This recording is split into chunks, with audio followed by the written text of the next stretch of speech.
Hello everyone, welcome to magnet brains. मैं अभिषेक कुमार आए हैं आज एक नए चैप्टर के साथ और चैप्टर का नाम है lines and angles. Chapter number 5 है ये आपकी एनसीईआरटी बुक के अंदर। तो चलो बच्चों ध्यान दीजिएगा, 6th क्लास में हम लोगों ने लाइंस के बारे में जाना है। लाइंस क्या होती हैं? लाइंस होती हैं जब एक डॉट का यूज करके, मैं एक पेन का यूज करके एक प्लेन के ऊपर जब किसी डॉट को मार्क करता हूं, पेन को नहीं उठाऊंगा, उस डॉट को जब मैं एक्सटेंड करता हुआ किसी भी डायरेक्शन में चला जाऊंगा, किसी भी डायरेक्शन में, और पेन नहीं उठाऊंगा, तो वहां से उस डॉट का यूज होके वो पॉइंट जो है, वो पॉइंट ही एक लाइन होता है। उस पॉइंट को जब मैं एक्सटेंड कर देता हूं तो लाइन मिलती है।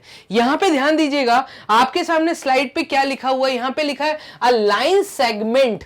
वर्ड क्या है? वर्ड है लाइन सेगमेंट। तो लाइन सेगमेंट वर्ड का मतलब क्या होता है? इसके दो एंड पॉइंट्स होते हैं। जब मैं एक वर्ड, अकेला वर्ड लाइन बोलता हूं, तो 6th क्लास में हमने ये वर्ड लाइन सुना था। लाइन का मतलब मैंने अभी आपको बताया, डॉट को आप एक्सटेंड करते जाओ और पेन मत उठाओ। तो लाइन किसी भी एंड पे एक्सटेंड होती चली जाती है, एक डॉट एक्सटेंड होता चला जाता है, तो नंबर ऑफ डॉट्स मिलके ही लाइन बनाते हैं। वर्ड लाइन सेगमेंट भी आपने 6th क्लास में सुना है। लाइन सेगमेंट के दो एंड पॉइंट्स होते हैं, तो वही पहला पॉइंट लिखा है। Line segment has two end points. अगर आप ड्राइंग देखें तो यहां पे आपको लाइन सेगमेंट दिख रही है। इस लाइन सेगमेंट के दो एंड पॉइंट्स है, एक है पॉइंट P और दूसरा है पॉइंट Q। क्लियर है? नेक्स्ट पॉइंट में मैंने लिखा है when we extend the two end points. जब मैं इन दोनों एंड पॉइंट्स को एक्सटेंड करता हूं, दैट मींस अगर आप ये वाला ड्राइंग देखें कि दो एंड पॉइंट्स को जब मैंने एक्सटेंड किया, मतलब ये एक्सटेंड करके मैंने दोनों एंड पे एरो बना दिया। जब मैं एक्सटेंड करता हूं, लाइन सेगमेंट को एक्सटेंड करता हूं, एरो बना देता हूं किसी भी डायरेक्शन में, वी गेट अ लाइन, और इसी को हम कहते हैं लाइन। ये लाइन चली जाती है, ठीक है, किसी भी डायरेक्शन में। ईदर डायरेक्शन, ये जो वर्ड मैंने यूज किया है, किसी भी एक डायरेक्शन में खींची चली जाएगी। अगर आप दोनों में चाहोगे तो इस एरो का मतलब ही यही है। तो ये लाइन है और ये वाली लाइन सेगमेंट है। PQ is known as a line segment, क्योंकि इसके दो एंड पॉइंट है, और इस केस में जो A और B है ये एंड पॉइंट नहीं है, यहां से दो एरोज बने, ये लाइन खींची चली जाएगी। तो वर्ड लाइन कब यूज करना है और वर्ड लाइन सेगमेंट कब यूज करना है, ये हमें पता होना चाहिए। आगे, a line has no end points. ठीक है, जो लाइन होती है इसके कोई एंड पॉइंट्स नहीं होते। जैसे अगर आप यहां पे OP एक लाइन देखें, अगर मैंने P से यहां पे एक एरो बना दिया तो ये रे कहलाती है, ये किसी भी एक डायरेक्शन में चली जाएगी।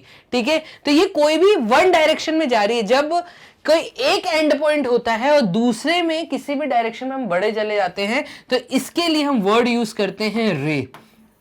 कब यूज होता है लाइन, कब यूज होता है वर्ड लाइन सेगमेंट। ठीक है, वर्ड सेगमेंट का मतलब ही यही है कि मेजर्ड लाइन, जिसका कुछ सेगमेंट हो, जो मेजर्ड हो। तो सेगमेंट जब होता है तो लाइन सेगमेंट कहलाता है, ये लाइन कहलाती है, और ये रे कहलाता है। ये हम 6th क्लास में पढ़ चुके हैं और यही चीज अभी हम थोड़ा सा रिवाइज कर रहे हैं। अब आगे पढ़ते हैं कि 7th क्लास में हमें क्या करना है। ठीक है, तो 7th क्लास में आप लोगों को इन लाइंस का यूज करते हुए कैसे एंगल फॉर्मेशंस होते हैं, तो उसके बारे में हम समझेंगे, और इन एंगल्स के हिसाब साथ साथ ये समझेंगे कि एंगल्स के बीच में रिलेशनशिप क्या होती है। तो समझना इसको। एन एंगल, एंगल होता क्या है ये भी 6th क्लास में आप पढ़ चुके हैं। एंगल है, an angle is formed when lines और लाइन सेगमेंट्स मीट। मतलब जब लाइंस देखो, ये लाइंस है, इनके दोनों एंड पे एरो है। तो जब लाइंस, दो लाइंस या दो से ज्यादा लाइंस जब मीट करती हैं, ये सेंटर पॉइंट है, जब मीट करती हैं तो जिस पॉइंट पे मीट कर रही हैं वो पॉइंट पे एंगल्स फॉर्म होते हैं। ये एंगल्स फॉर्म हुए हैं। ये वाला एक एंगल है, क्या है एंगल का नाम? POS। और आपने 6th क्लास में भी सीखा था कि हम एंगल POS अगर बोल रहे हैं तो इस ड्राइंग में एंगल POS का मतलब ये जो सेंटर में O है, ये O पे एक एंगल फॉर्म हुआ है। तो हमेशा याद रखना, जो सेंटर लिखा रहता है, जो सेंटर लिखा रहता है, यहां पे हम कहते हैं एक एंगल फॉर्म हुआ है। या तो हम इसको कहेंगे एंगल POS या हम इसको कहेंगे एंगल O। क्लियर है? जब मैं इस एंगल की बात करूंगा तो ये एंगल होगा angle ROQ, angle ROQ। O हमेशा सेंटर में रहेगा क्योंकि यहां पे एक एंगल फॉर्म हो रहा है। ऐसे ही अगर मैं देखूं कि यहां पे लाइन सेगमेंट है, ए बी एक लाइन सेगमेंट है, ए सी एक लाइन सेगमेंट है, बी सी एक लाइन सेगमेंट है, तो लाइन सेगमेंट ही मिलके एंगल फॉर्मेशन करते हैं। देखो ए बी और सी ए, ये जो दो लाइन सेगमेंट है, ये जब मीट करी यहां पे, तो यहां पे एक एंगल फॉर्म हुआ और ये है एंगल ए। यहां तो हम इसको बोलेंगे एंगल ए, या हम इसको क्या बोलते हैं, एंगल बी ए सी या एंगल सी ए बी। तो आप समझना कि जब भी आप एंगल्स का नाम बताएंगे इस चैप्टर में, जो छोटी छोटी मिस्टेक होती है, यहां पे टीचर हाफ मार्क्स की कटिंग करती है, वो यहीं पे कटिंग करेगी। कई बच्चे, अगर मैंने पूछा एंगल बी ए सी, ये वाला एंगल बताओ क्या, अगर मैंने उनसे पूछा ये एंगल बताओ, तो कई बच्चे गलत एंगल लिखकर आ जाते हैं। वो कहते हैं सर ये है एंगल सी ए बी। नहीं, जब आप एंगल सी ए बी की बात करेंगे तो ये एक सेंटर में लिखा हुआ है, और जो चीज सेंटर में होती है एंगल फॉर्मेशन वहां होता है। तो मैंने आपसे पूछा ये एंगल, आप बता रहे हो मुझे ये एंगल, तो यहीं पे टीचर मार्क्स काट लेती है। ये इस चीज का ध्यान रखना। अगर मैंने ये वाला एंगल पूछा है तो एंगल सी आएगा सेंटर में, और इसके आसपास अगल बगल में क्या आएगा, यहां पे और यहां पे क्या आएगा, यहां आएगा ए और बी, तो आगे आएगा ए और यहां पे आएगा बी। यहां तो ये होगा एंगल ए सी बी, यहां तो ये होगा एंगल बी सी ए। ये सिमिलर एंगल है, ठीक है। तो सेंटर में सी है, सेंटर में सी है, मतलब मैं एंगल सी की बात कर रहा हूं। तो ये कुछ छोटी छोटी बातें हैं जो हमने क्लास 6 में समझी थी, ठीक है। 7th क्लास में इन चीजों को हमें ध्यान रखना है, क्योंकि सबसे ज्यादा मिस्टेक्स यही होने वाली हैं, ठीक है। चलिए नेक्स्ट हम समझते हैं कि करना क्या है। अब यहां पे आपको कुछ वर्ड्स देखने को मिलेंगे, और वो वर्ड्स बहुत अच्छे वर्ड्स हैं। वर्ड जैसे यहां पे है कॉम्प्लीमेंट्री एंगल्स, एक वर्ड है कॉम्प्लीमेंट्री, वर्ड COMPLE, कॉम्प्लीमेंट्री।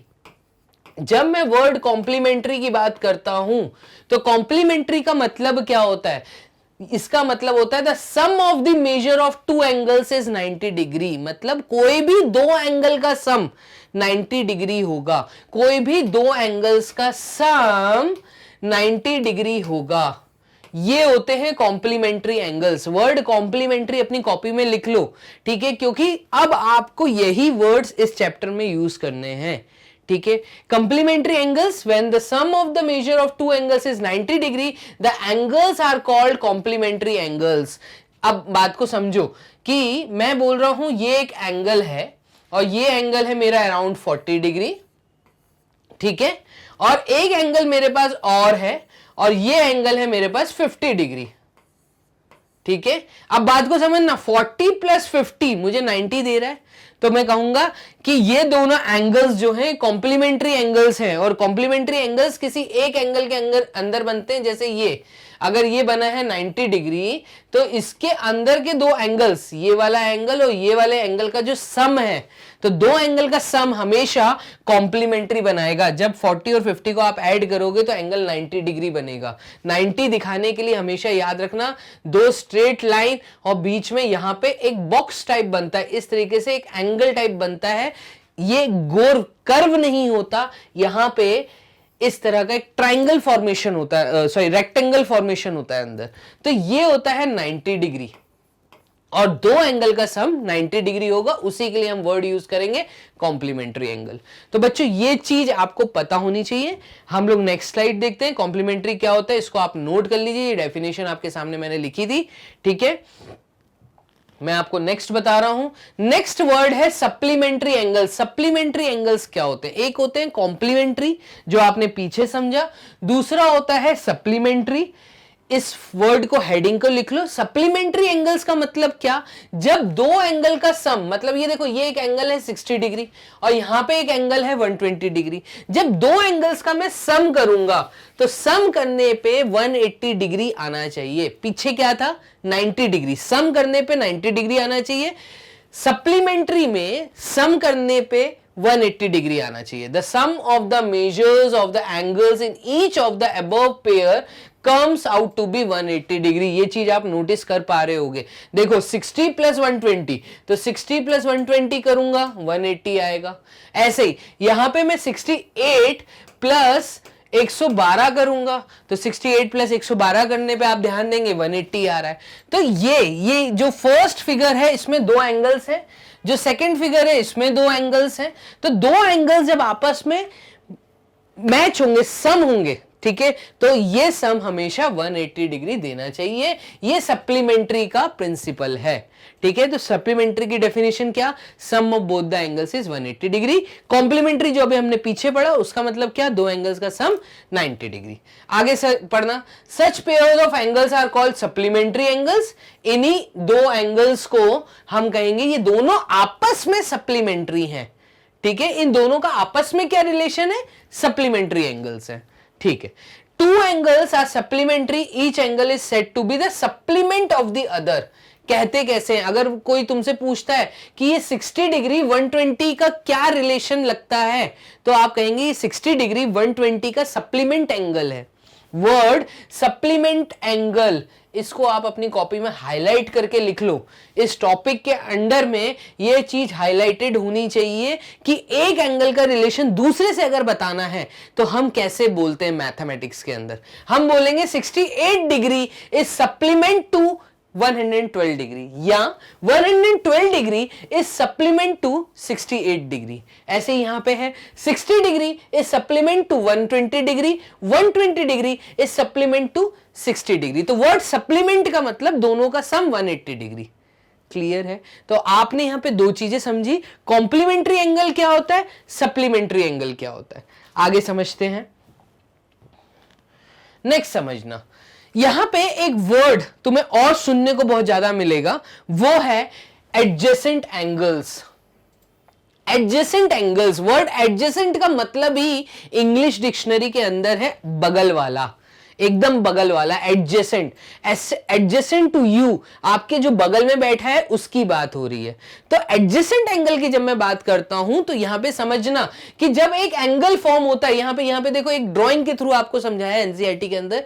ये ड्राइंग क्या है, यहां पे एक एंगल फॉर्म हो रहा है, ये देखो ये सेंटर पॉइंट है और ये एंगल फॉर्म हो रहा है। तो यहां पे ये जो एंगल है, इस एंगल का एडजेसेंट क्या है, इस एंगल का एडजेसेंट है ये सेंटर पॉइंट था, ठीक है। और इस एंगल का एडजेसेंट क्या है, इस एंगल का एडजेसेंट है ये। तो क्या मैं बोल सकता हूं तीनों एंगल एक दूसरे के एडजेसेंट है, अगल बगल है। एडजेसेंट एंगल का मतलब ही होता है अगल बगल, ठीक है। ऐसे ही यहां पे इन्होंने तुम्हें एक बुक का ड्राइंग भी दिया एनसीईआरटी के अंदर, यहां पे भी एडजेसेंट एंगल बताया। अगर मैं यहां पे इस पॉइंट को, जो बुक का सेंटर पॉइंट होता है मतलब पीछे का, जब पेजेस पलटता हूं तो जहां पे बाइंडिंग होती है, अगर मैं उसको वर्टेक्स मान लूं, टॉप व्यू में उसको वर्टेक्स मान लूं, और ये एक एंगल फॉर्म होगा। कौन सा एक एंगल फॉर्म होगा, ये वाला एक एंगल फॉर्म होगा, और ऐसे ही एक एंगल यहां फॉर्म होगा, ठीक है। 2 मिनट होल्ड करिएगा। यहां पे अगर मैं पॉइंट मान लूं तो एक पॉइंट यहां पे एक एंगल फॉर्म होगा और एक एंगल यहां फॉर्म होगा। तो ये वाला एंगल क्या मैं बोल सकता हूं इस एंगल का एडजेसेंट है। एडजेसेंट का मतलब ही यही होता है अगल बगल वाला एंगल। तो वही तुम्हें समझाया है। Uh vertices A and B of the angles have placed next to each other. दोनों ड्राइंग के अंदर जो एनसीईआरटी में दिया है वो ये दिया है, this angles are such that they have a common vertex. जब भी मैं एडजेसेंट एंगल की बात करूंगा तो ये जो पॉइंट है जहां पे सारे एंगल आके मीट कर रहे हैं, उस एंगल को हम कहते हैं वर्टेक्स एंगल। तो इनका एक कॉमन वर्टेक्स होगा। बात को समझना, अगर मैं बोल रहा हूं ये एक एंगल है और इस एंगल के इसी वर्टेक्स से एक लाइन मैंने ऐसे खींची है, एक लाइन सेगमेंट मैंने ऐसे खींची है, एक लाइन सेगमेंट मैंने ऐसे खींची है, तो इस एंगल का एडजेसेंट एंगल क्या है, कॉमन सी बात है, सिमिलर वर्टेक्स पे जो एंगल बना होगा, मतलब ये वाला एंगल भी इसी वर्टेक्स पे बना है, ये वाला एंगल भी इसी वर्टेक्स पे बना है, ये वाला एंगल भी इसी वर्टेक्स पे है, और ये वाला एंगल भी इसी वर्टेक्स पे है। तो सेम वर्टेक्स पे जब नंबर ऑफ एंगल्स होते हैं तो हम उसके लिए कहते हैं ये एडजेसेंट एंगल्स हैं। वही पहला पॉइंट है। नेक्स्ट पॉइंट में क्या बोला है, दे हैव अ कॉमन आर्म। उनकी जो आर्म होती है वो भी कॉमन होती है। अब आर्म कॉमन होती है, इसका मतलब एडजेसेंट एंगल जब मैं बोलूंगा तो यहां पे आप ध्यान देना, इस एंगल की अगर मैं बात करूं, इस ड्राइंग के अंदर इस एंगल की अगर मैं बात करूं, ये वाला एंगल, तो ये वाले एंगल का एडजेसेंट क्या है, ये, मतलब इसमें कॉमन आर्म है, ये वाली कॉमन आर्म है। अब आर्म क्या होता है सर? ARM आर्म आपने 6th क्लास में पढ़ा है। एंगल्स के अंदर अगर मैं कोई भी एंगल की बात करता हूं तो एंगल के अंदर एक वर्टेक्स होता है, ये वर्ड वर्टेक्स होता है, ये है वर्टेक्स, और इसके ये जो दोनों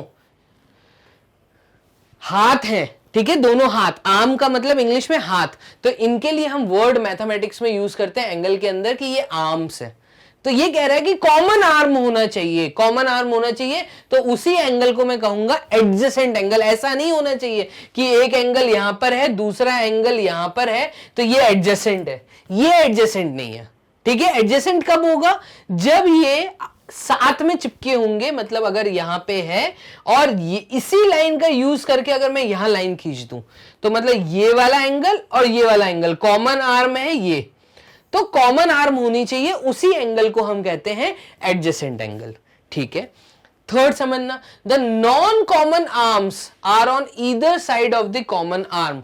अब एक पॉइंट इसमें और ध्यान देने वाला है, कॉमन सी बात है। अगर मैं कहता हूं कि कोई एडजेसेंट एंगल है, जैसे ये वाला केस है, यहां पे ये एंगल है और ऐसे ही यहां पे है, तो 3 एंगल फॉर्मेशन हो रहा है, एक ये और एक ये, ठीक है। अब ये कॉमन आर्म है, तो इन दोनों एंगल्स के बीच में ये कॉमन आर्म है, तो ये एंगल इस एंगल का एडजेसेंट है, ये वाला एंगल इस एंगल का एडजेसेंट है, ये वाला एंगल इस एंगल का एडजेसेंट है। ऐसे ही बोलूंगा, एडजेसेंट मतलब बगल वाला एंगल। इसमें ध्यान देने वाली क्या है, जो थर्ड पॉइंट में बोला है कि ये जो आर्म्स हैं बाहर वाली, ठीक है, ये आपस में नहीं चिपकी होंगी, ये बाहर की तरफ होंगी, आउटसाइड में होंगी, और एक ही आर्म कॉमन आर्म होगी, जो सेकंड पॉइंट में बोला है। द नॉन कॉमन आर्म्स, जो नॉन कॉमन आर्म्स होंगी, ये नॉन कॉमन आर्म्स है, ये वाली और ये वाली, ये नॉन कॉमन आर्म्स है, are on either side of the common arm, ये कॉमन आर्म के दोनों साइड पे है, ठीक है। बस ये बोला है थर्ड पॉइंट के अंदर। तो आप लोगों को एडजेसेंट एंगल्स का मतलब समझ आना चाहिए। अभी तक हमने 3 चीजें पढ़ ली हैं, कॉम्प्लीमेंट्री एंगल क्या होता है, सप्लीमेंट्री एंगल क्या होता है, एडजेसेंट एंगल्स क्या होते हैं। तो टाइप ऑफ 3 एंगल्स हम लोग यहां तक इस स्लाइड तक कंप्लीट कर चुके हैं। आगे देखते हैं, आगे क्या दिया है कि वर्ड लीनियर पेयर। इसी चैप्टर में ये वर्ड आपको बहुत सुनने को मिलेगा, वर्ड है लीनियर पेयर। लीनियर पेयर का मतलब होता है वर्ड लीनियर, लीनियर, ठीक है। अ linear pair is a pair of adjacent angles. अभी हमने पीछे समझा एडजेसेंट एंगल्स क्या है। एडजेसेंट एंगल्स मतलब अगल बगल वाले, जो आपस में चिपके, जिनमें कॉमन आर्म होती है, ठीक है। अगर कोई 2 एडजेसेंट एंगल साथ में लगे हैं, ठीक है, तो लीनियर पेयर वहां पे क्या होगा, whose non common sides are opposite rays. मतलब क्या बोलना चाह रहा है, इस चीज को समझना। यहां पे एक स्ट्रेट लाइन मैंने खींची, इस स्ट्रेट लाइन के ऊपर मैंने एक लाइन ऐसे खींच दी, ठीक है। ये जो रे मैंने यहां पे डाली है, ठीक है, यहां पे 2 एडजेसेंट एंगल है, मैं कहूंगा angle 1 is adjacent to angle 2। भाई एंगल 1 एंगल 2 के एडजेसेंट में है, ठीक है। अगर एंगल 1 एंगल 2 के एडजेसेंट में है तो यहां पे ध्यान देने वाली चीज ये है कि जो कॉमन आर्म है, ठीक है, ये इन दोनों के लिए कॉमन थी, इसलिए मैंने एडजेसेंट बोला एंगल 1 और एंगल 2 को। जो नॉन कॉमन साइड थी, ठीक है, कौन सी वाली, नॉन कॉमन साइड, ठीक है, ये एक स्ट्रेट लाइन है, एक स्ट्रेट लाइन है। ये स्ट्रेट लाइन पे जब इन 2 एंगल्स का मैं सम करता हूं तो ये सम हमेशा 180 डिग्री आना चाहिए। मतलब क्या हमने पढ़ा था सबसे पहले कॉम्प्लीमेंट्री, फिर पढ़ा सप्लीमेंट्री, तो 2 एंगल्स का सम 180 डिग्री होता है। और लीनियर पेयर इन्हीं को कहते हैं। लीनियर पेयर का मतलब एक कॉमन लाइन के ऊपर जब 2 एडजेसेंट एंगल ज्वाइन करते हैं। यहां पे अगर आप ड्राइंग देखें तो यहां पे आप देखेंगे कि एंगल 1 एडजेसेंट है एंगल 2 के, बट ये लीनियर पेयर फॉर्मेशन नहीं है, ये लीनियर पेयर नहीं है, ठीक है, ये लीनियर पेयर है। तो लीनियर पेयर का मतलब पता होना चाहिए। लीनियर मतलब स्ट्रेट लाइन, लाइन के ऊपर, लीनियर, लीनियर वर्ड का मतलब ही है स्ट्रेट, ठीक है। तो एक कॉमन लाइन के ऊपर जब 2 एडजेसेंट एंगल फॉर्मेशन होते हैं, जैसा ये ड्राइंग दिख रहा है और ये नहीं, क्लियर है बच्चों, तो इसको कहेंगे लीनियर पेयर। नेक्स्ट स्लाइड में देखते हैं। लीनियर पेयर में आपको क्या ध्यान रखना है, the angles in a linear pair are supplementary, अभी मैंने पीछे बताया, ठीक है। A pair of supplementary angles form a linear pair, ठीक है। वही चीज है कि सप्लीमेंट्री पेयर्स ही जब आपस में मिलते हैं तो वो लीनियर पेयर का फॉर्मेशन करते हैं when placed adjacent to each other, जब उन दोनों एंगल्स को एक दूसरे के एडजेसेंट रख दिया जाता है, ठीक है। अब मेरी बात समझना, यहां पे पहले तो अभी मैं ड्राइंग को बाद में समझाता हूं, ये मैंने लाइन क्या लिखी है इसको समझना। मैं तुम्हें बोल रहा हूं एक एंगल है यहां पे और ये एंगल है 40 डिग्री, ठीक है, और दूसरा एंगल है यहां पे, 2 मिनट, दूसरा एंगल है यहां पे ऐसा, और इस एंगल को मैं बोल रहा हूं ये है 140 डिग्री। अब ये दोनों एंगल आपस में किस रिलेशन में है, मैं कहूंगा 40 डिग्री वाला एंगल कॉम्प्लीमेंट है सप्लीमेंट है 140 डिग्री के, और 140 डिग्री वाला एंगल इसके किस रिलेशन में, ये सप्लीमेंट है 40 डिग्री के, क्योंकि इन दोनों का कॉम्बिनेशन, इन दोनों का सम 180 डिग्री हो रहा है। तो कब सप्लीमेंट वर्ड यूज करना है वो समझ आ रहा है।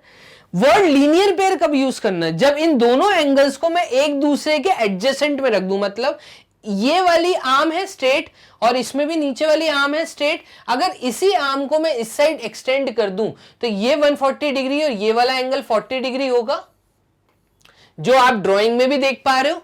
इस तरह का सब घरों में, मैक्सिमम कॉमन घरों में हमें ये चीज दिख जाती है। सब्जी वब्जी काटने के लिए हम लोग इस तरह का एक टूल यूज करते हैं। इसमें जो ये चाकू लगा होता है, जो नाइफ लगा होता है, ये एक सेंटर पॉइंट पे लगा होता है। तो इस पॉइंट पे अगर आप देखें, यहां से यहां तक जो एंगल बन रहा है और यहां से यहां तक का जो एंगल बन रहा है, ये एक दूसरे के एडजेसेंट है और ये एक कॉमन लाइन के ऊपर है। तो कॉमन बेस है, दोनों का एक कॉमन है, दोनों का जो नॉन कॉमन साइड था वो जब आपस में मिला तो एक कॉमन साइड बन गई, एक कॉमन साइड यहां पे भी बन गई, एक कॉमन यहां पे भी बन गई। तो ये जो फॉर्मेशन है ये लीनियर पेयर कहलाता है। ऐसे ही यहां पे ये पेन स्टैंड है, ऐसे आपने देखा होगा टेबल्स के ऊपर पेन स्टैंड लगे होते हैं, बेस लगा होता है उसके ऊपर हम पेन लगा देते हैं, तो ये पेन स्टैंड है। इस पेन स्टैंड में ये जो पॉइंट है, ये पॉइंट वर्टेक्स है, यहां पे एक एंगल फॉर्मेशन हो रहा है। तो ये वाला एंगल जब मैं इस एंगल के एडजेसेंट में रख दूंगा, अगल बगल में रख दूंगा, तो यहां पे 180 डिग्री का फॉर्मेशन हो जाएगा टोटल, क्योंकि स्ट्रेट लाइन के ऊपर 180 डिग्री एंगल होता है। ये हमने 6th क्लास में भी सीखा है। अगर मैं इस पॉइंट को स्ट्रेट लाइन मान लूं और यहां से अगर चलना चालू करूं अपनी काउंटिंग करते हुए, तो यहां तक 90 आऊंगा, 90 के आगे यहां पे आता हूं तो ये 180 डिग्री होता है। तो तुम्हें पता होना चाहिए लीनियर पेयर कब कहना है, सप्लीमेंट्री कब कहना है। सप्लीमेंट्री एंगल्स को लीनियर पेयर मत बोल देना। लीनियर पेयर दोनों आपस में एडजेसेंट होते हैं, एक कॉमन बेस के ऊपर होते हैं, जैसे कि मैंने पीछे ड्राइंग में भी आप लोगों को दिखाया। एक बार वो ड्राइंग और देख लो। ये कॉमन बेस लाइन है, ठीक है, और यहां पे एक एंगल है, तो यहां पे इन दोनों का जो सम है वो 180 डिग्री है। इस केस में इसका जो सम है वो 180 डिग्री नहीं है, पहली चीज तो ये सप्लीमेंट्री एंगल्स नहीं है, ठीक है, और ये एक स्ट्रेट लाइन भी नहीं है, लीनियर पेयर नहीं है। ये क्लियर है बच्चों? तो यहां पे इसलिए मैं ये ही समझाना चाह रहा था आप लोगों को, आगे समझिएगा। और क्या है, अब तुम्हें एक वर्ड और सुनने को मिलेगा, वर्टिकली अपोजिट एंगल्स। तो अभी तक हमने क्या क्या कंप्लीट कर लिया, हमने कॉम्प्लीमेंट्री, हमने सप्लीमेंट्री कंप्लीट कर लिया, कॉम्प्लीमेंट्री सप्लीमेंट्री के बाद हमने लीनियर पेयर देख लिया। अब हम आ रहे हैं वर्टिकली अपोजिट एंगल्स पे। वर्टिकली अपोजिट एंगल्स का मतलब क्या होता है? अपोजिट मतलब उल्टा, अब उल्टा, ठीक है।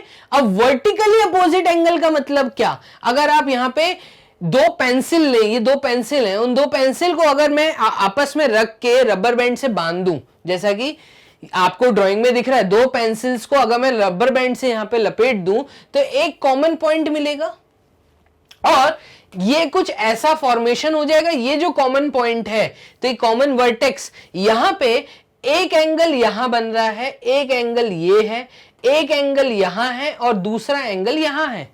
ये एंगल इस एंगल के एडजेसेंट है, ये एंगल इस एंगल के एडजेसेंट है, तो इस एंगल के दो एडजेसेंट एंगल्स है, ये और ये, ठीक है।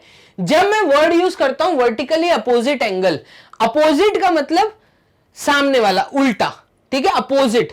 अगर मैं बात करूं इस एंगल की कौन से एंगल की? इस एंगल की। तो इस एंगल का अपोजिट एंगल कौन सा? और जो वर्टिकल भी हो, मतलब वर्टिकली अपोजिट, मतलब अगर मैं ऐसे खड़ा हूं तो मेरे सामने ही एक अपोजिट, वर्टिकली अपोजिट बंदा हो, ठीक है? तो इस एंगल का वर्टिकली अपोजिट एंगल है ये। और हमेशा याद रखना वर्टिकली अपोजिट एंगल्स जो होते हैं वो इक्वल होते हैं।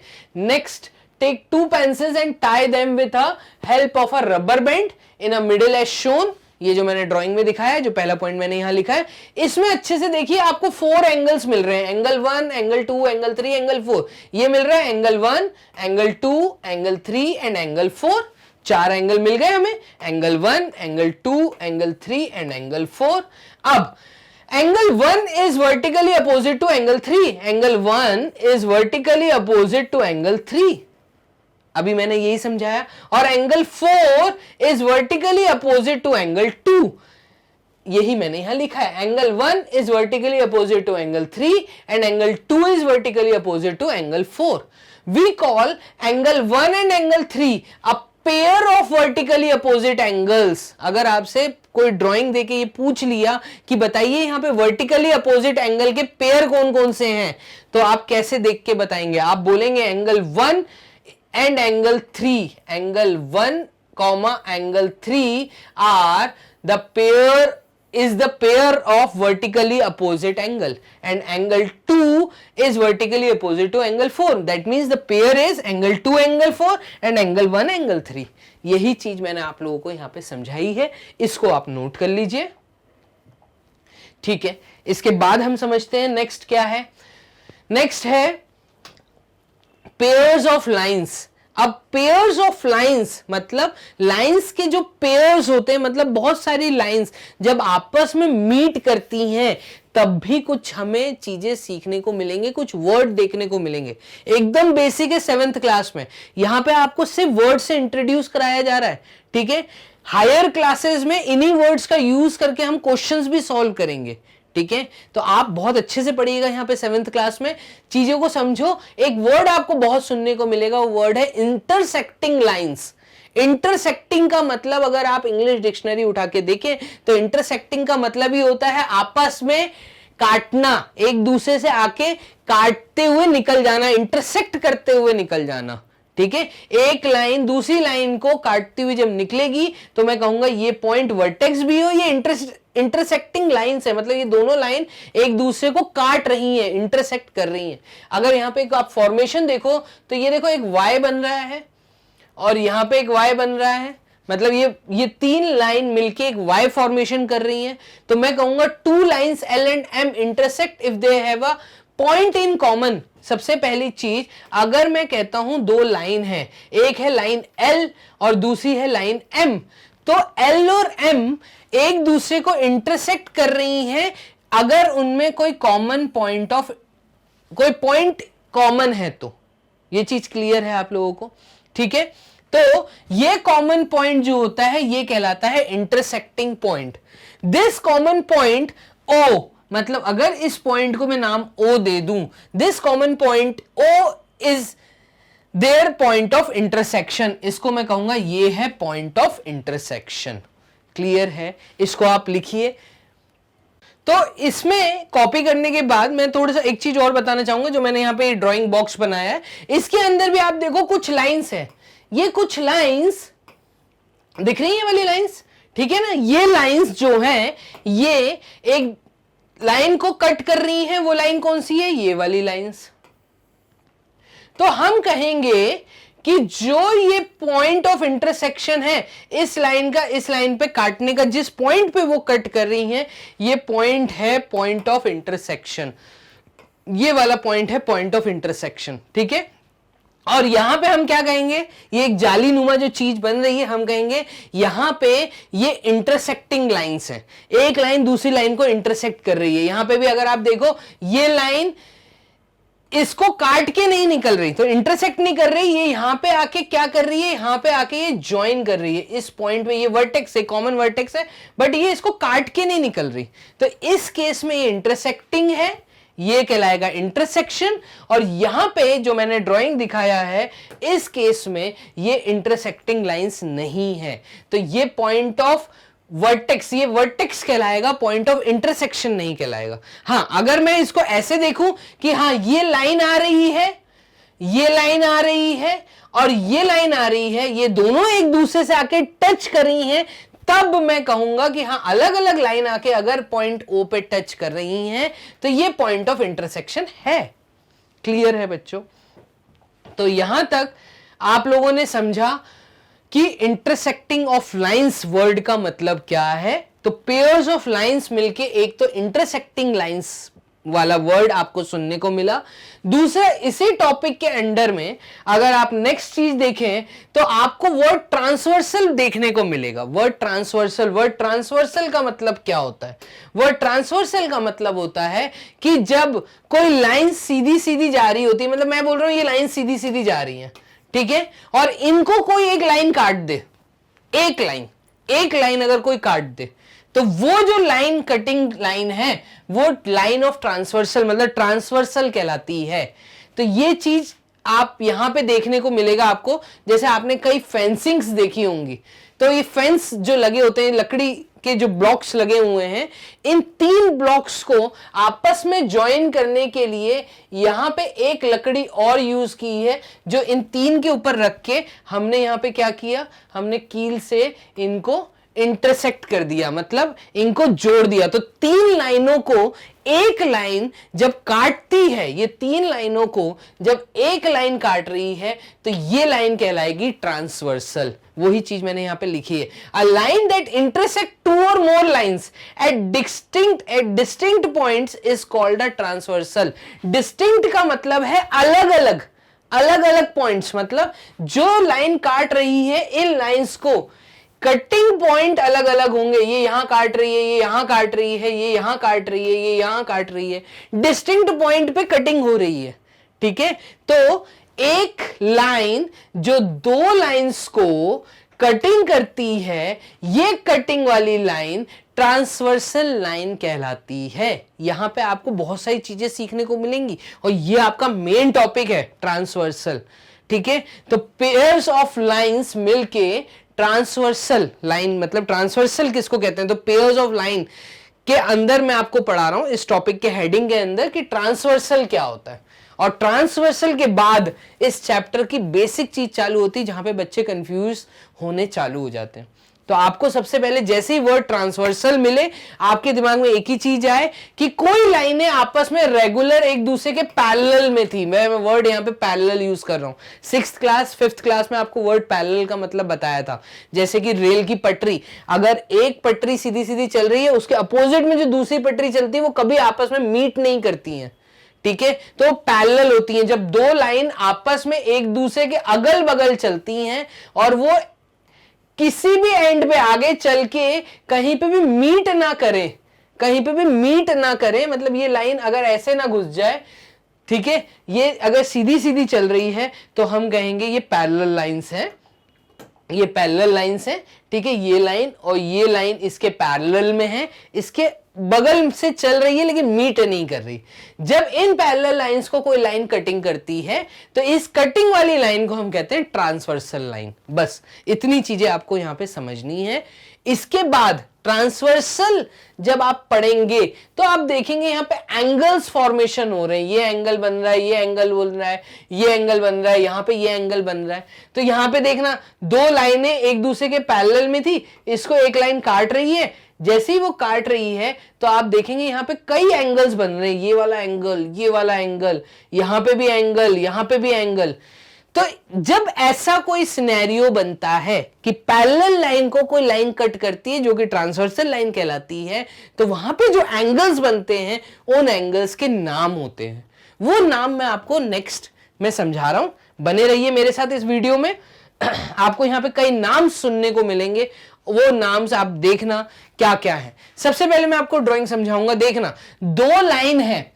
अब सर आपने तो कहा था पैरेलल लाइन को कोई लाइन काटे, नहीं, मैं कह रहा हूं कोई 2 लाइन को जब कोई लाइन काटती है तो ये जो लाइन P है ये ट्रांसवर्सल लाइन है, ठीक है, लाइन P ट्रांसवर्सल है जो कि लाइन L और M को काट रही है।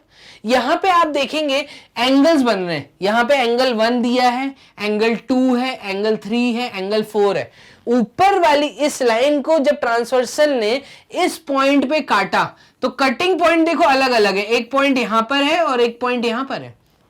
इस कटिंग पॉइंट पे आपको 4 एंगल मिल रहे हैं और इस कटिंग पॉइंट पे आपको 4 एंगल मिल रहे हैं। हर एंगल का अपना एक नाम है, ठीक है, ध्यान से सुनना इस चीज को। इंटीरियर एंगल्स क्या होते हैं और एक्सटीरियर एंगल्स क्या होते हैं, सबसे पहले तो ये समझो। इंटीरियर एंगल आप लोगों ने इंटीरियर एक्सटीरियर 6th क्लास में सीखा है। इंटीरियर वर्ड ही मतलब अंदर के एंगल्स, एक्सटीरियर मतलब बाहर के एंगल्स। अगर आप ध्यान से देखो तो यहां पे इंटीरियर एंगल्स क्या क्या है और एक्सटीरियर एंगल क्या क्या है। तो एक्सटीरियर एंगल क्या है, जो बाहर है, मतलब एंगल 1, एंगल 2, एंगल 7, एंगल 8, ये सारे एंगल बाहर की तरफ है तो ये एक्सटीरियर एंगल कहलाएंगे। इंटीरियर एंगल क्या क्या है, angle 3, angle 4, angle 5 and angle 6, ये एंगल्स है इंटीरियर एंगल्स। देखना इंटीरियर एंगल्स क्या है, एंगल 3, एंगल 4, एंगल 5, एंगल 6। देखिए interior angles, angle 3, angle 4, angle 5, angle 6 interior अंदर है। एक्सटीरियर एंगल जो बाहर है, एंगल 1, एंगल 2, एंगल 7, एंगल 8। इस चीज को आप नोट करते जाओ साथ साथ, बहुत इंपॉर्टेंट चीज है क्योंकि यहां पे कंफ्यूजन नहीं होना चाहिए बच्चों। आगे ध्यान दीजिएगा, पेयर ऑफ करस्पॉन्डिंग एंगल्स। अब वर्ड करस्पॉन्डिंग एंगल्स तो सर आपने अभी तक बताया नहीं था। करस्पॉन्डिंग एंगल्स का मतलब क्या होता है, करस्पॉन्डिंग एंगल्स का मतलब क्या होता है, अगर आप ड्राइंग ध्यान से देखें तो इसके अंदर एंगल 5 और एंगल 1 को देखिएगा। मैं ये रब कर देता हूं, क्लियर हो जाएगा। ध्यान देना, ये वाला जो एंगल है एंगल 1 और एंगल 5, अगर मैं सिर्फ यहां पे कुछ ना बनाऊं तो तुम लोगों को यहां पे एक लाइन ऐसे एंगल L, ये लाइन L दिख रही है और एक लाइन ऐसे नीचे जाते हुए ये M दिख रही है।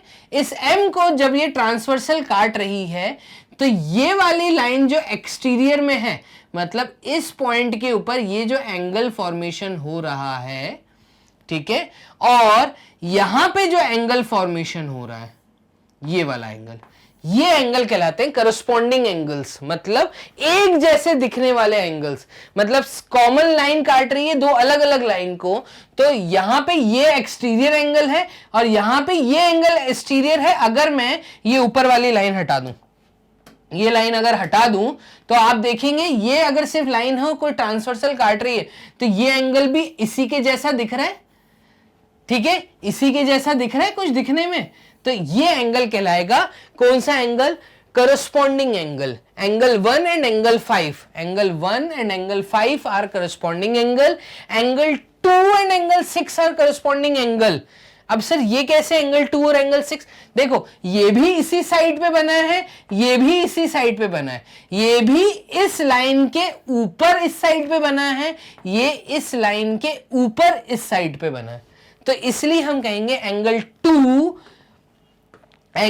और एंगल 6 करस्पॉन्डिंग है, ठीक है। ऐसे ही एंगल 7 एंगल 3 भी करस्पॉन्डिंग एंगल होंगे, क्योंकि अगर आप ध्यान से देखें तो ये जो लाइन जा रही है और ये जो लाइन जा रही है, अगर इसको ट्रांसवर्सल काट रही है तो एंगल 3 नीचे बना है, इस लाइन का जो कटिंग लाइन है ये एंगल नीचे बना है, ऐसे ये एंगल भी नीचे बना है, तो हम इसको कहेंगे करस्पॉन्डिंग एंगल्स। तो पेयर ऑफ करस्पॉन्डिंग एंगल्स क्या है, angle 1 and angle 5, angle 2 and angle 6, angle 3 and angle 7, angle 4 and angle 8। इस चीज को आप अच्छे से नोट कर लीजिए, एंगल 4 एंड एंगल 8 की बात हो रही है, करस्पॉन्डिंग एंगल्स है, ठीक है।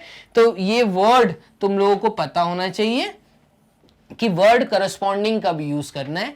नेक्स्ट क्या दिया है, pair of alternate interior angles. Alternate का मतलब अभी मैंने पढ़ाया था, ऑल्टरनेट का मतलब होता है अगल बगल वाले एंगल, ठीक है।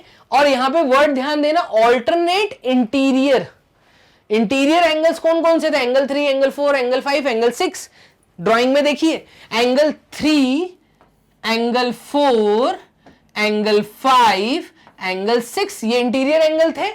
अब इसमें से ऑल्टरनेट इंटीरियर एंगल्स कौन कौन से हैं, ऑल्टरनेट वर्ड का नहीं, सॉरी ऑल्टरनेट वो मैंने आपको वर्ड दूसरा बता दिए। ऑल्टरनेट इंटीरियर एंगल्स का मतलब होता है एक के बाद दूसरा, मतलब ऑल्टरनेट का मतलब है यहाँ पे एंगल 3 एंगल 6 का ऑल्टरनेट इंटीरियर एंगल है, मतलब एंगल 3 के बाद एंगल 6 आएगा, तो ऑल्टरनेट इंटीरियर एंगल्स का मतलब, ठीक है। ऑल्टरनेट का मतलब अगल बगल नहीं, वो एडजेसेंट था, sorry for that word, adjacent नहीं ऑल्टरनेट, ठीक है। तो ऑल्टरनेट में इंटीरियर, क्योंकि ये चारों एंगल इंटीरियर में है, तो जैसे ही आप ड्राइंग देखो तो इंटीरियर एंगल वर्ड, यहां पे जैसे ही वर्ड इंटीरियर बोला तो सिर्फ अंदर के एंगल्स को देखना। अब इसमें ऑल्टरनेट कौन से हैं? ऑल्टरनेट का मतलब होता है एक यहां पर है तो इसका ऑल्टरनेट यहां होगा, जो जिगजैग फॉर्मेशन होता है, तो यहां पे जो ये जिगजैग फॉर्मेशन हो रहा है, ये वाला, ये जिगजैग फॉर्मेशन है, मतलब इस एंगल के बाद मैं इस एंगल की बात कर रहा हूं, ठीक है। तो ये कहलाएगा ऑल्टरनेट इंटीरियर एंगल। ऐसे ही एंगल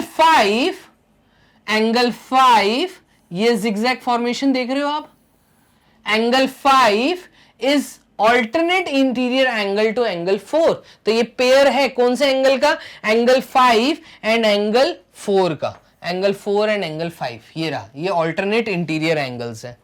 क्लियर है बच्चों? नेक्स्ट क्या है? Pair of alternate exterior angles. अभी हम पढ़ रहे थे इंटीरियर, अब हम पढ़ेंगे एक्सटीरियर, और एक्सटीरियर में आपने देखे 4 एंगल थे, वो 4 एंगल क्या क्या थे? वो 4 एंगल जो एक्सटीरियर में थे, ये एंगल 1, ये एंगल 2, ये एंगल 7, ये एंगल 8, ये एक्सटीरियर एंगल्स हैं, बाहर के एंगल्स हैं। इसमें ऑल्टरनेट एक्सटीरियर कौन सा है? मतलब अगर मैं 1 की बात करूं तो 1 के बाद नेक्स्ट एक्सटीरियर एंगल जो उसके अपोजिट में है, ऑल्टरनेट में है, वो है 8। तो यहां पे देखना पेयर बना है angle 1 and angle 8, angle 1 and angle 8। Clear है? ऐसे ही अगर मैं बात करूं एंगल 7 और एंगल 2 की, तो एंगल 7 एंगल 2 ये ऑल्टरनेट एक्सटीरियर एंगल है। तो कब आपको ऑल्टरनेट इंटीरियर बोलना है, कब आपको ऑल्टरनेट एक्सटीरियर बोलना है, ये चीज पता होनी चाहिए इस चैप्टर के अंदर।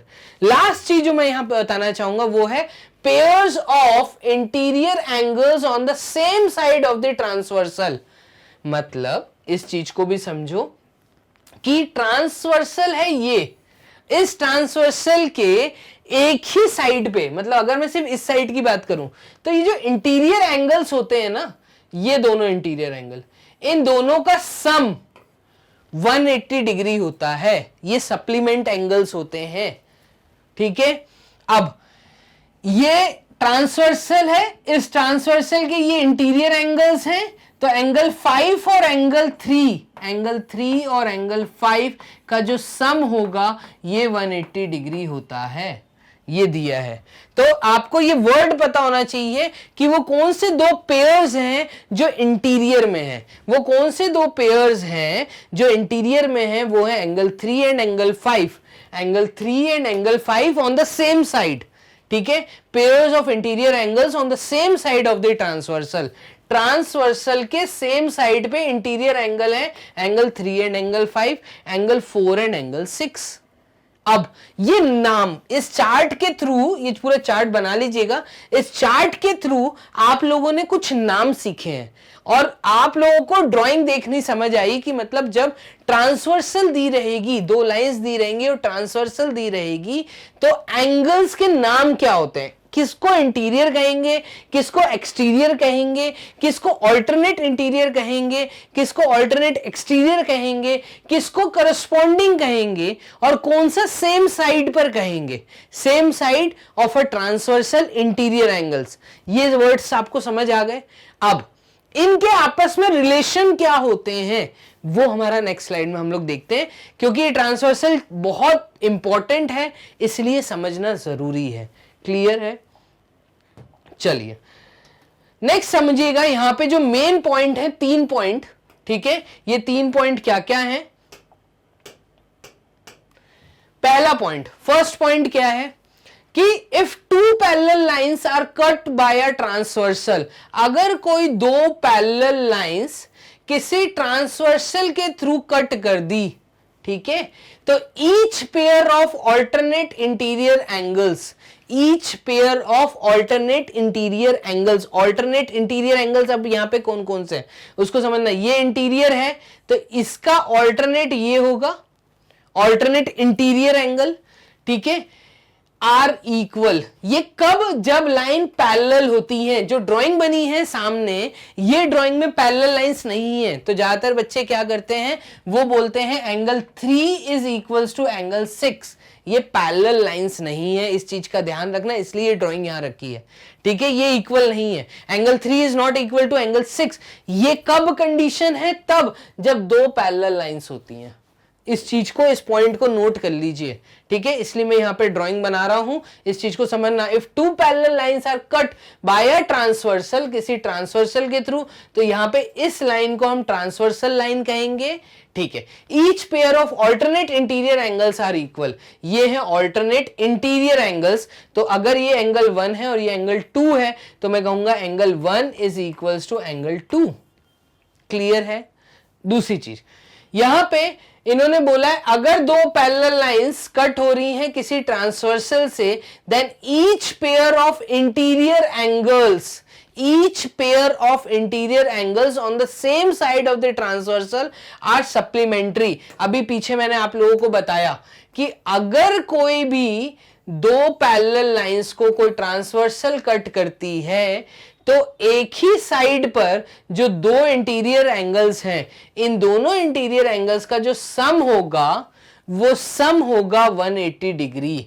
अगर ये वाला एंगल 3 है, मैं बोलता हूं, और ये अगर एंगल 5 है, तो एंगल 3 प्लस एंगल 5, इसका सम होगा 180 डिग्री। ये याद रखिएगा, क्योंकि आगे क्वेश्चन सॉल्व करते समय ये बहुत काम आने वाला है। क्लियर? चलिए नेक्स्ट, आगे का एक और लास्ट पॉइंट हम समझते हैं, जो मुझे लगता है आप लोगों को देना जरूरी है। वो ये कि अगर दो पैरेलल लाइंस को, अगर कोई दो पैरेलल लाइंस को कोई लाइन कट करती है, ये देखो, ये दो पैरेलल लाइंस है, इन दोनों पैरेलल लाइंस को अगर कोई लाइन कट करती है, तो इस लाइन को ट्रांसवर्सल लाइन कहेंगे, ठीक है। Each pair of corresponding angles, each pair of corresponding angles का मतलब ये वाला एंगल और ये वाला, ये करस्पॉन्डिंग एंगल अभी पीछे मैंने समझाया, तो ये एंगल इस एंगल के करस्पॉन्डिंग है, ये हमेशा इक्वल होगा। ये इक्वल एंगल्स कहलाते हैं पैरेलल के केस में, ठीक है। तो angle 1 is equals to angle 5, angle 1 is equals to angle 5, parallel lines. अभी लाइन पैरेलल नहीं है, ठीक है, लेकिन समझना, अगर यहां पे एंगल 1 है और एंगल 5 है, तो क्या, अगर ये एंगल 1 है और ये अगर एंगल 5 है, तो angle 1 is equals to angle 5 parallel line की कंडीशन में। क्लियर है बच्चों? ऐसे ही करस्पॉन्डिंग एंगल और कौन कौन से हैं? अगर मैं बोलूं यहां पे एंगल 3 है मेरे पास, तो एंगल 3 एंगल 7 का करस्पॉन्डिंग है, तो ये दोनों आपस में इक्वल होंगे। कब? जब दो लाइन पैरेलल होंगी, उसको कोई ट्रांसवर्सल काट रही होगी। तो तुम इस पॉइंट को नोट कर लो, corresponding angles are equal in the case of parallel lines. तो बच्चों यहां तक आप लोगों ने बहुत सारे वर्ड्स को सीखा है, समझा है, ठीक है। और यहां पे lines and angles chapter NCERT से कंप्लीट थ्योरी मैंने आपके सामने दे दी है, ठीक है। तो लाइंस एंड एंगल्स हम लोग कंप्लीट थ्योरी कर चुके हैं बच्चों।